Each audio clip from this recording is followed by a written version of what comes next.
সাক্ষাৎকাৰ প্ৰক্ৰিয়া ৰাজ্যৰ লাখ লাখ নিবনুৱাৰ বাবে আহি পৰিছে ভাল খবৰ শীঘ্ৰে জমা হ'ব প্ৰথম কিস্তিৰ ধন জমা হ'বলৈ গৈ আছে আত্মনিৰ্ভৰ আঁচনিৰ অধীনত আৰু আজিৰ পৰা যিটো আৰম্ভ হৈছে আত্মনিৰ্ভৰ আঁচনিৰ সাক্ষাৎকাৰ প্ৰক্ৰিয়া আজিৰ পৰা আৰম্ভ হৈছে গতিকে প্ৰথম কিস্তিৰ ধন শীঘ্ৰে জমা হ'ব আপোনাৰ একাউণ্টত জিলা ভিত্তিত আজিৰ পৰা 5 ছেপ্টেম্বৰলৈ প্ৰথম পৰ্যায়ৰ সাক্ষাৎকাৰ অনুষ্ঠিত হৈছে আৰু 30,000 নিবনুৱাৰ একাউণ্টত সোমাব প্ৰথম কিস্তিৰ ধন শীঘ্ৰে সোমাব 30,000 নিবনুৱাৰ একাউণ্টত প্ৰথম কিস্তিৰ 1 লাখ টকা দিব চৰকাৰে প্ৰথম কিস্তিৰ ধন দিব 1 লাখ টকা আৰু দ্বিতীয় পৰ্যায়ত পুনৰ 1 লাখ টকা দিব চৰকাৰে প্ৰথম পৰ্যায়ত 1 লাখ টকা লাভ কৰিব শীঘ্ৰে আৰু দ্বিতীয় পৰ্যায়ত পুনৰ 1 লাখ টকা চৰকাৰে দিব আৰু এই ধন উভতাই দিব নালাগে আপুনি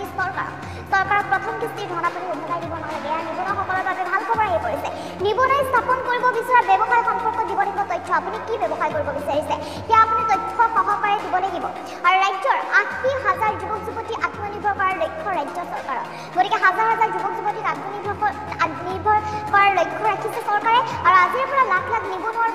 যুৱক বা নিবনুৱাসকলৰ বাবে ভাল খবৰ যিহেতু আজিৰ পৰা আৰম্ভ হৈছে সাক্ষাৎকাৰ প্ৰক্ৰিয়া আজিৰ পৰা আৰম্ভ হৈছে গতিকে জিলা ভিত্তিত আজিৰ পৰা 5 ছেপ্টেম্বৰলৈ হ'ব প্ৰথম পৰ্যায়ৰ সাক্ষাৎকাৰ আৰু 30,000 নিবনুৱাৰ একাউণ্টত শীঘ্ৰে জমা হ'বলৈ গৈ আছে প্ৰথম কিস্তিৰ ধন গতিকে আপুনি আচলতে কি ব্যৱসায় কৰিব বিচাৰিছে সেয়া কিন্তু তথ্য সহকাৰে জনাব লাগিব কি ব্যৱসায় কৰিব আপুনি হাঁহৰ ফাৰ্ম খুলিম ভাবিছে ছাগলী ফাৰ্ম খুলিম ভাবিছে যিয়ে আপুনি খুলিব নিবিচাৰে বা যিয়ে ব্যৱসায় কৰিব নিবিচাৰে আপুনি দোকান দিব বিচাৰিছে সম্পূৰ্ণ কিন্তু তথ্য সহকাৰে আপুনি দিব লাগিব আৰু তাৰপিছত আপুনি দ্বিতীয় পৰ্যায়ত পুনৰ লাভ কৰিব 1 লাখ টকা চৰকাৰে আপোনাক পুনৰ 1 লাখ টকা দিব আৰু এই ধন উভতাই দিব নালাগে আপুনি চৰকাৰক নিবনুৱা স্থাপন কৰিব বিচৰা ব্যৱসায়ী সম্পূৰ্ণ তথ্য সহকাৰে আপুনি দিব লাগিব আপুনি কি ব্যৱসায় কৰিব বিচাৰিছে সেয়া সম্পূৰ্ণ তথ্য দিব লাগিব আৰু ৰাজ্যৰ 80,000 যুৱক যুৱতীক আত্মনিৰ্ভৰ কৰাৰ লক্ষ্য ৰাখিছে ৰাজ্য চৰকাৰে ৰাজ্যৰ লাখ লাখ নিবনুৱাৰ বাবে ভাল খবৰ আহি পৰিছে যিহেতু আজিৰ পৰা আৰম্ভ হৈছে এই আঁচনিৰ আত্মনিৰ্ভৰ আঁচনিৰ সাক্ষাৎকাৰ প্ৰক্ৰিয়া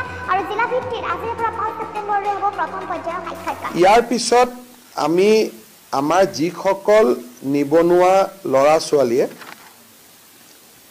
মুখ্যমন্ত্ৰীৰ আত্মনিৰ্ভৰ অসম আঁচনিৰ অধীনত 2 লাখ টকাৰ লোনৰ বাবে আবেদন কৰিছিলে ছেপ্টেম্বৰ মাহৰ ভিতৰত 30,000 জন যুৱকক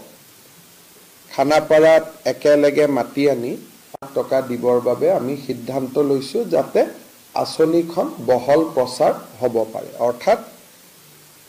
খানাপাৰাত একেলগে প্ৰথম 30,000 যে সিলেক্টেড কেণ্ডিডেট আছে প্ৰথম 30,000 সিলেক্টেড কেণ্ডিডেটক আমি একেলগে মাতি আনি আমি তেওঁলোকৰ প্ৰথম কিস্তিৰ ধন মুকলাই দিবলৈ আমি সিদ্ধান্ত লৈছোঁ ইয়াৰ পিছত